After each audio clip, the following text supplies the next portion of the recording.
마음대로 한 말이니 너는 그를 두려워하지 말지니라. 아멘. 네, 오늘 4월 월상 말씀은 아들이 증거하는 영생의 말씀을 들어라 입니다. 네, 어제로 이제 부활 주일이어서 마가복음 묵상이 끝나고 갑자기 신명기 18장 15절로 왔습니다.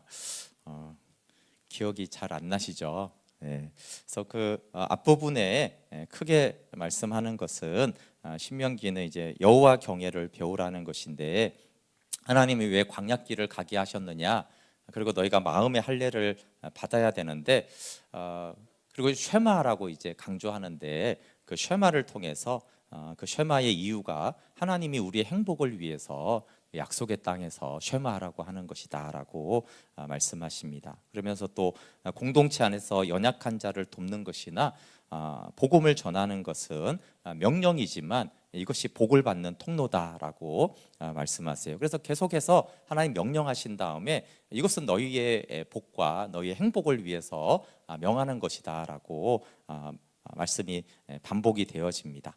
그리고 이제 신명기 18장 오늘 본문이니까 1절부터 14절까지의 내용이 이제 뭐였냐면은 레위인에 대해서 말을 하고, 또 가나안에 들어가면 점쟁이들이나 무당이나 신접한 자들이 있을 텐데 그들에 대한 말씀이 있습니다.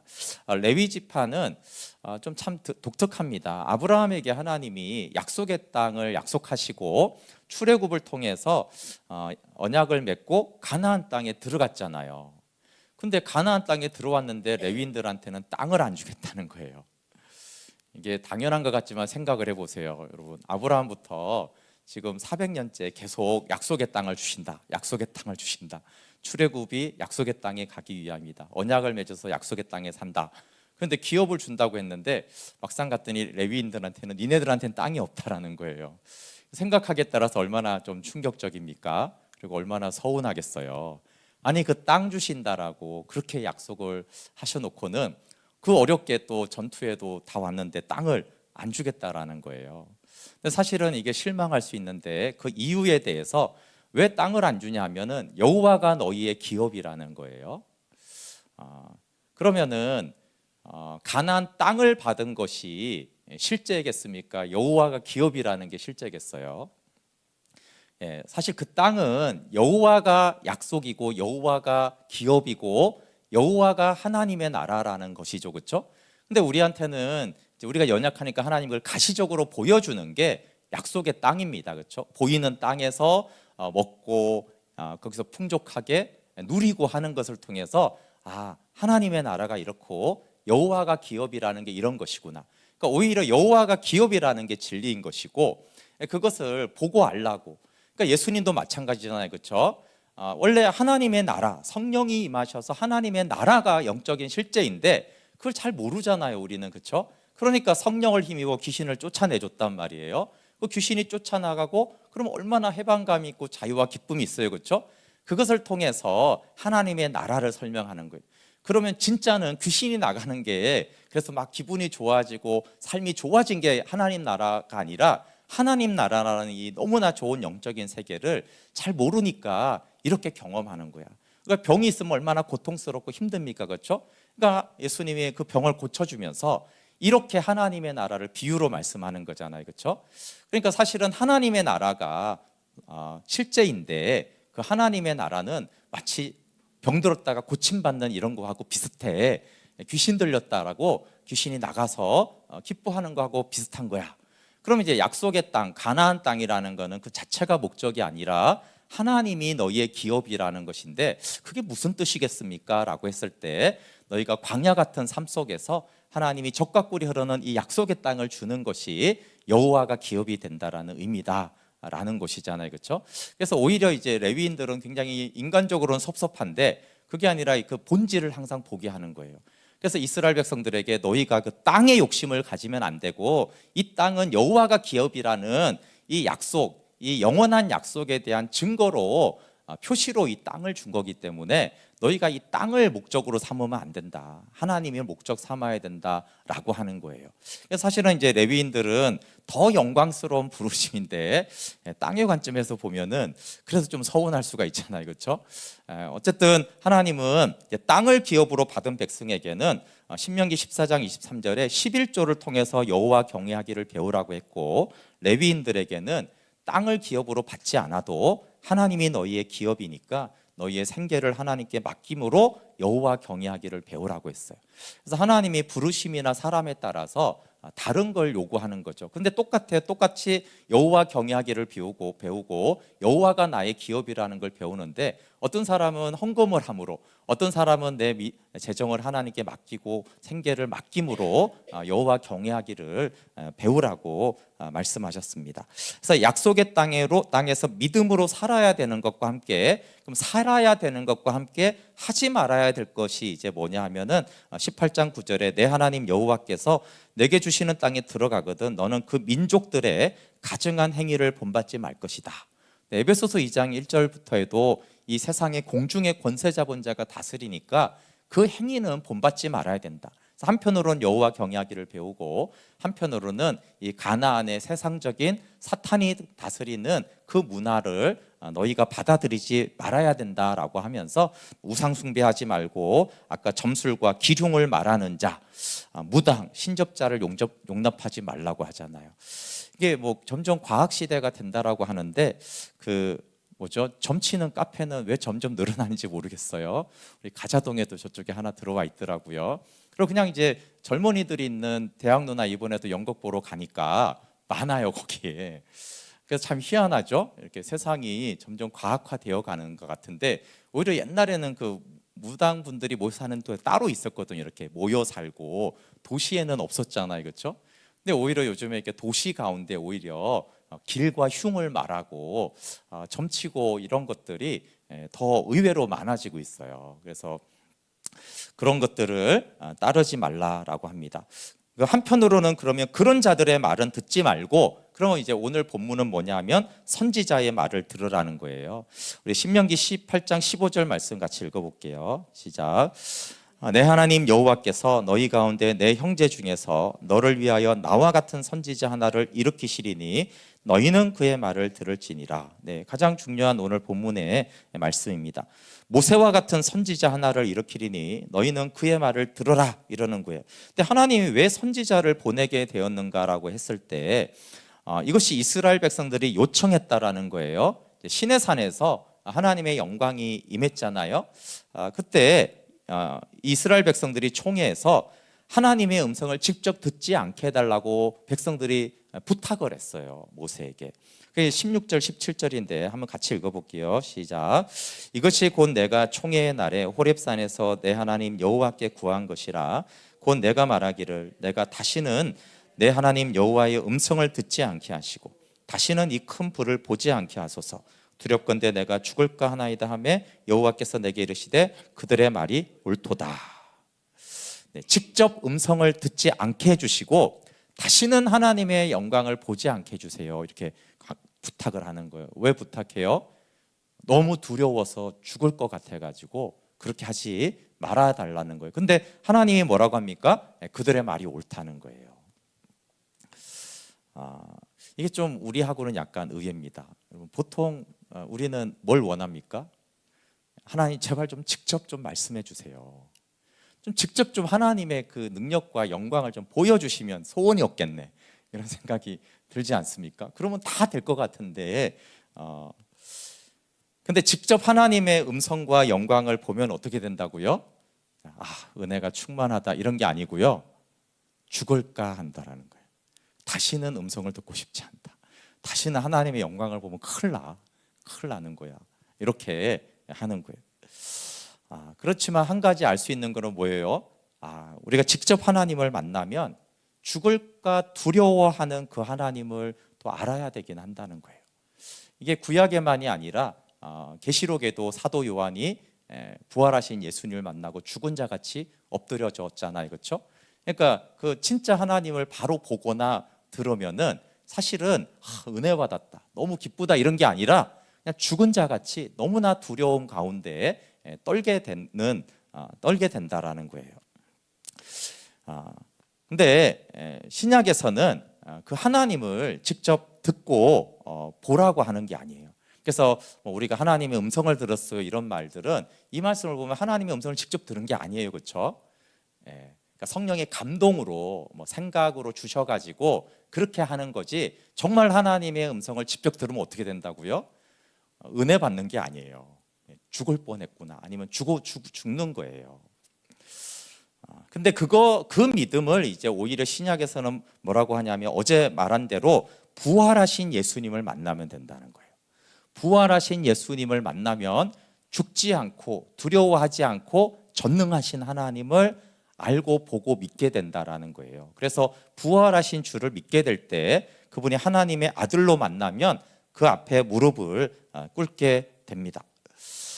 그래서 그 호렙산에서 하나님의 영광이 이렇게 임했을 때 보세요. 이스라엘 백성들 중에 단 한 사람도 하나님의 말씀을 순종해야 될까 안 해야 될까 이렇게 망설인 사람이 아무도 없었어요. 근데 그 호렙산에서 언약을 맺기 전후로 보시면 백성들이 얼마나 완악한지 몰라요. 얼마나 불평하고 원망하고 모세를 대적하고 이렇게 아주 완악한 자들조차도 하나님의 음성과 영광을 직접 보니까 어때요? 100% 준행하겠나이다, 이렇게 말씀하시면 준행하겠나이다, 이렇게 돼요. 그러니까 그 하나님의 위엄과 영광이 이렇게 음습하면은 그 앞에서 뭐 순종할지 말지, 믿을지 안 믿을지 이런 인간이 없다라는 거예요. 그래서 다 준행하겠다라고 언약을 맺습니다. 그 동일한 것이 부활의 주님을 성령으로 만나면 그렇게 된다는 거예요. 부활의 주를 성령으로 만나면 우리 주님께 순종할까 말까 이런 게 아니라 순종함이 너무 마땅하구나, 그렇게 복종하는 사랑을 드리게 됩니다. 출애굽기 20장 19절에 이 내용에 대해서 이렇게 말합니다. 백성들이 모세에게 이르되 당신이 우리에게 말씀하십시오. 직접 말씀하지 말고 당신이 말해도 우리가 들으리이다. 하나님이 우리에게 말씀하시지 말게 하소서. 우리가 죽을까 하나이다. 또 신명기 5장 26, 27절에도 이때 말씀이 나오는데 육신을 가진 자로서 우리처럼 살아계시는 하나님의 음성이 불 가운데에서 바람을 듣고 생존한 자가 누구니까? 당신이 가까이 나아가서 우리 하나님 여호와께서 하시는 말씀을 다 듣고 우리 하나님 여호와께서 당신에게 이르시는 것을 다 우리에게 전하소서. 그러면 우리가 듣고 행하겠나이다. 단 한 사람도 예외가 없이 그 위엄이 앞에는 다 듣겠다고, 다 준행하겠다라고 했습니다. 그래서 17절 말씀에 그들의 말이 옳다는 거예요. 그래서 하나님이 그러면 이제 물론 이때는 모세를 통해서 말씀하시고 이후로는 어떻게 말씀한다고요? 선지자들을 통해서 말씀하시다가 마지막에 모세와 같은 선지자를 통해서 말씀하겠다라는 거예요. 그래서 하나님이 우리에게 직접 말씀하시지 않는 것은 하나님이 우리를 위해서 배려해서 하신 말씀이라고 나와요. 18절 한번 보실래요? 이렇게 돼 있어요. 내가 그들의 형제 중에서 너와 같은 선지자 하나를 그들을 위하여 일으키고 내 말을 그 입에 두리니 내가 그에게 명령하는 것을 그가 우리에게 다 말하리라. 물론 예수 그리스도를 보내는 것도 우리를 위해서지만 하나님의 아들을 통해서 말씀하시고 성경과 성령과 설교를 통해서 말씀하는 이유가 우리를 위해서라는 거예요.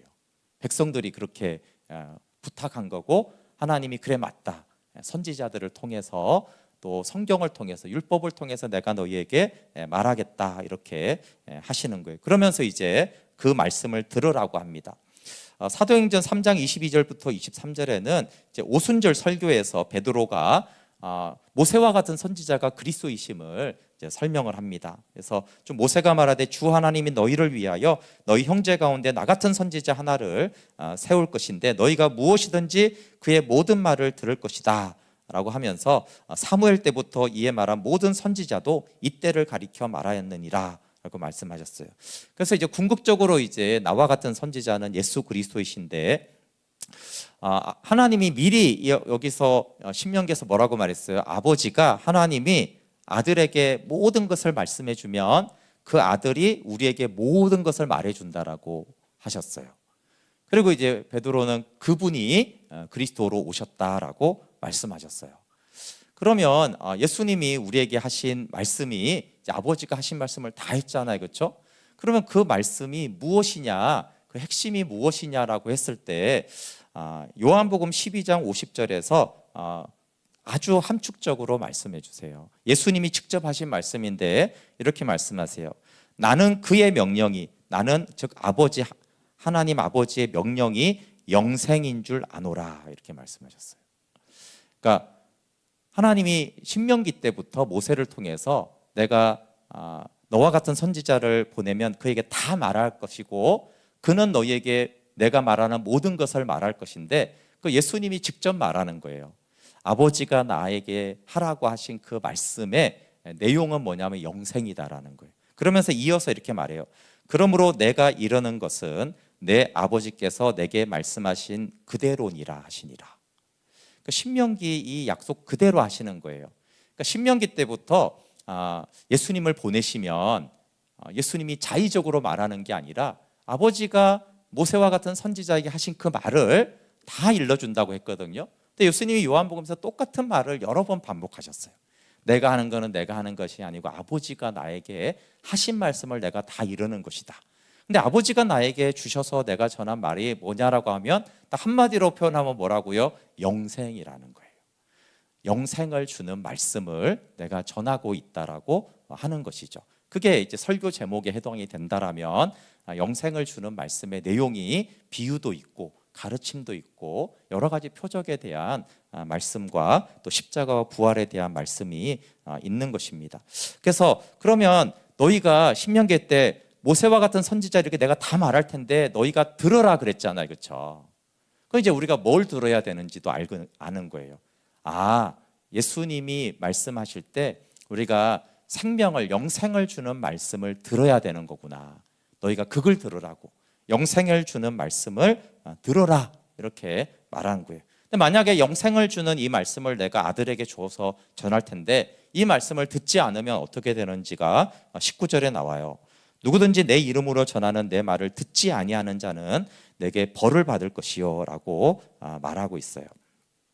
그래서 예수님이 이제 선지자로 오시기 때문에 모세 그 사이에도 계속 선지자를 통해서 말씀하시는데 그러면 선지자들이 말하는 걸 다 무조건 들으면 되는가 이렇게 하는데 아니라는 거예요.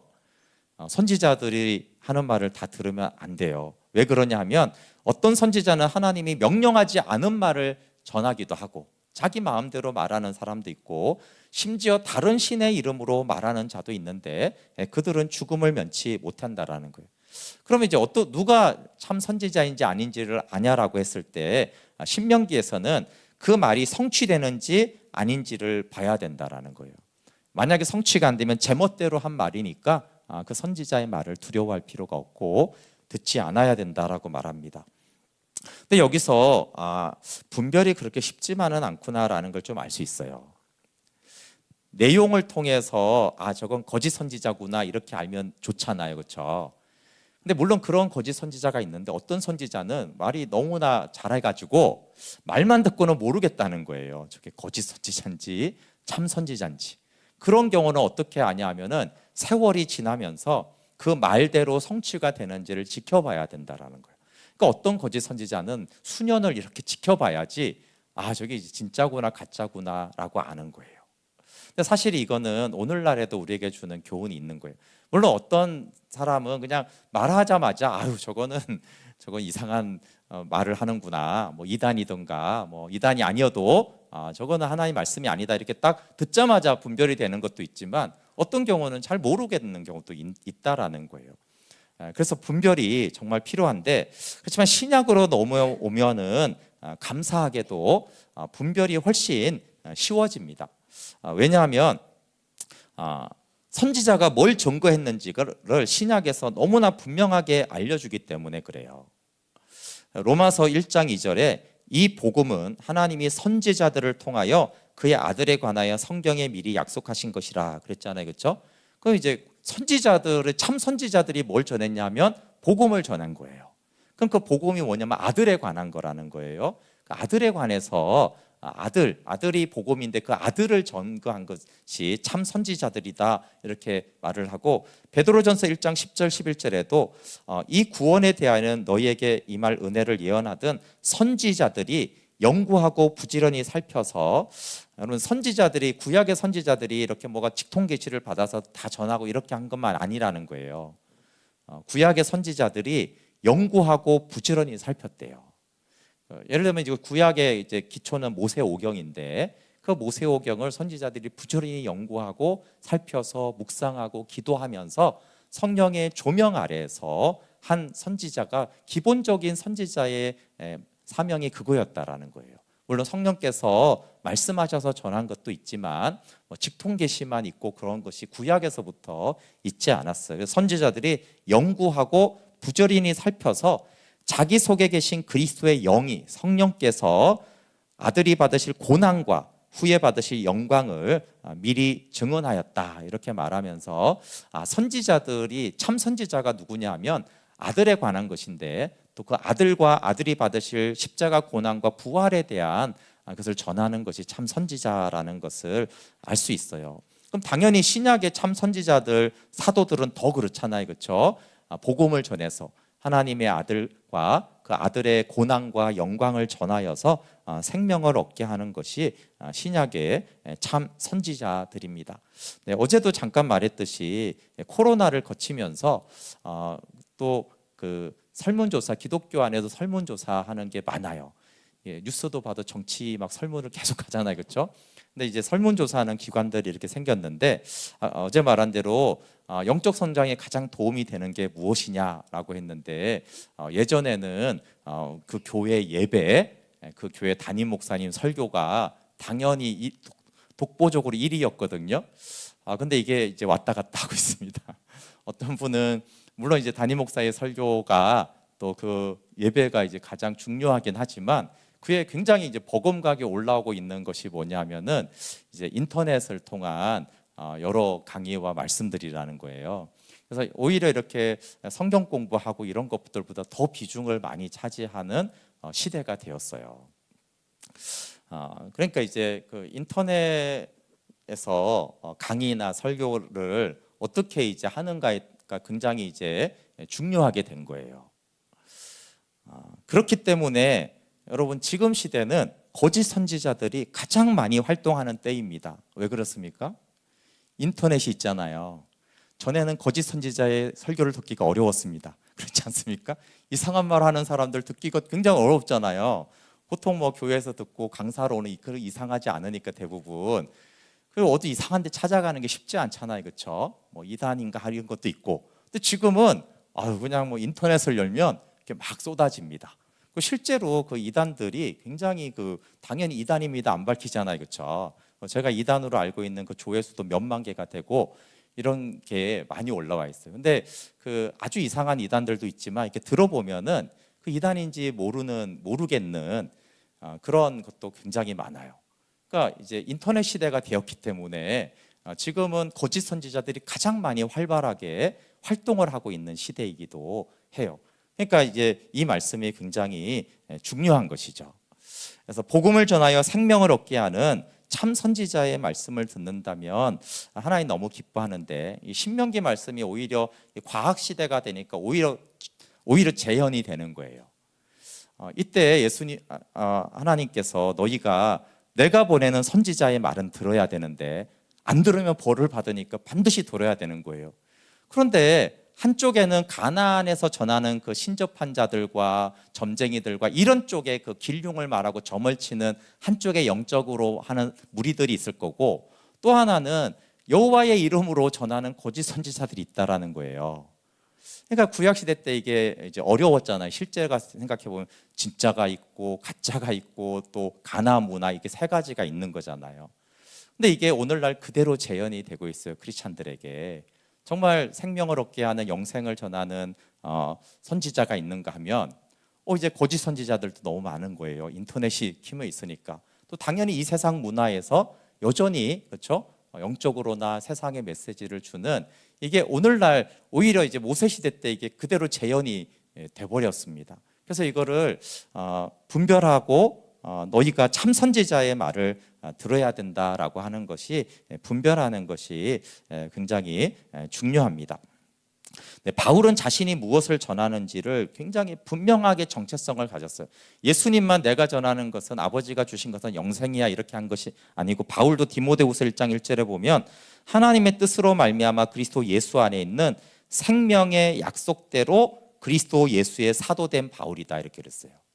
그러니까 왜 사도가 되었는지를 분명히 한마디로 말해서 뭐라고 했어요? 그리스도 예수 안에 있는 생명, 아들 안에 있는 그 생명에, 그 생명 주는 것의 약속대로 내가 그리스도의 사도가 되었다라는 거예요. 그러니까 아들 안에 있는 생명을 우리에게 주시는 것이 창세전의 약속이잖아요, 그렇죠?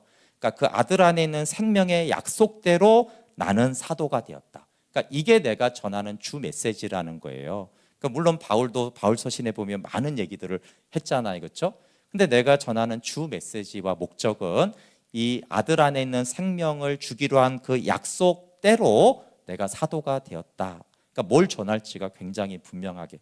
그러니까 이런 성경적인 분명한 기준이 있으면은 많은 그 인터넷 세상 속에서 분별을 할 수가 있는데, 그렇지 않으면은 굉장히 이제 혼미한 시대가 되었습니다. 그래서 이 생명의 약속대로 그리스도 예수의 사도가 되었기 때문에 바울이 계속 전한 것이, 어제도 말했듯이 고린도전서 15장 3절부터 11절에 전승된 복음을 전하는 거예요.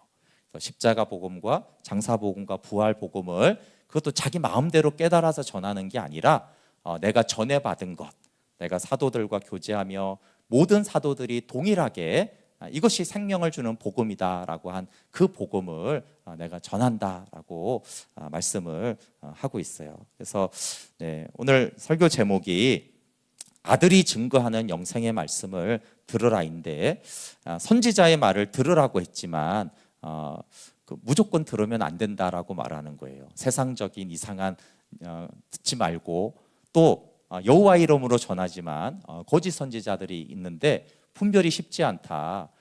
이게 한참 지나봐야지 알 정도로 애매하게 전하는 선지자들도 있기 때문에, 그렇지만 지금은 이제 성경을 우리가 잘 알면은 적시도 분별은 할 수 있습니다. 그렇지만 아까 말한 대로 제가 이제 이단들 거 이렇게 들어보면 이게 이단이구나 딱 이것도 있지만, 한편의 설교로는 굉장히 좋은 것 같은데 이런 것도 많습니다. 전체 통으로 보면 이상한데 몇 개 들어가지고는 도무지 알 수 없게 하는 것들도 많아요. 그러니까 이제 분별이 쉽지가 않습니다. 이렇게 몇 개 들어보고는 이게 이제 옳은 말씀인지 아닌지를 아는, 왜냐하면 바보들이 아니니까, 그렇죠? 사기꾼이 딱 듣자마자 사기꾼이다 이렇게 하겠습니까? 이게 전체로 보면 얘가 사기쳤네 이렇게 하지만 그 앞에 모르게 하듯이 그 많은 이 거짓 선지자들도 들어보면 굉장히 솔깃하고 모르게, 제가 들어도 모르게 해요. 왜냐하면 전할 때 자체가 그 내용을 넣지를 않습니다. 이상한 내용을 넣지 않고 쭉 따라가다 보면 이게 좀 이상하네 이렇게 하는 경우, 그러니까 사실은 이게 듣자마자 아는 게 아니라 여기서도 거짓 선지자들이 몇 년이 지나봐야 성취되는지 안다라고 한 것처럼 쭉 메시지를 따라가 봐야지 이 사람이 뭘 전하는지를 알게 하는 그런 혼미한 시대이기 때문에, 참 선지자, 생명을 주는 복음은 들어야 되지만 어떤 것들은 분별하고 듣지 말아야 되는지도 함께 말하고 있습니다. 그래서 4월 동안 부활의 주님과 함께 하나님의 말씀을 쉐마를 하되 분별해서 쉐마를 하는 은혜가 있으면 좋겠습니다. 제가 기도하고 축도하고 개인 기도 하시고 자유롭게 돌아가면 되겠습니다. 하나님, 부활 주일에 부활의 주님이 우리의 주되심을 선포해 주셨습니다. 모든 이름이 무릎 꿇어 마땅한 그 이름, 하나님 예수 그리스도가 참 지혜이신데, 그리스도는 아버지께 복종함이 기쁨이요 행복이고 즐거움이었습니다. 하나님, 우리가 세상의 지혜로는 종되는 것이 나쁘지만 하늘에 속한 참 지혜자는 하나님께 복종함이 지혜고 행복이고 기쁨인 것을 압니다. 하나님, 선지자의 말을 들으라고 했는데도 우리가 말씀을 듣는 성령의 지혜와 분별력과 가난한 마음이 있게 해주셔서 하나님, 아들이 주는 그 생명을 주는 영생의 말씀을 듣게 하여 주시고 그 생명으로 하나님 주시는 약속의 땅을 하나님 나라를 풍성히 누리는 4월이 되게 해주십시오. 이제는 우리 주 예수 그리스도의 은혜와 하나님 아버지의 사랑과 우리에게 진리로 인도하시는 성령님의 교제교통 충만하심이 4월을 주께 드리며 함께하기를 원하는 모든 주의 백성들 위해 지금부터 영원토록 함께하기를 간절히 축원하옵나이다. 아멘.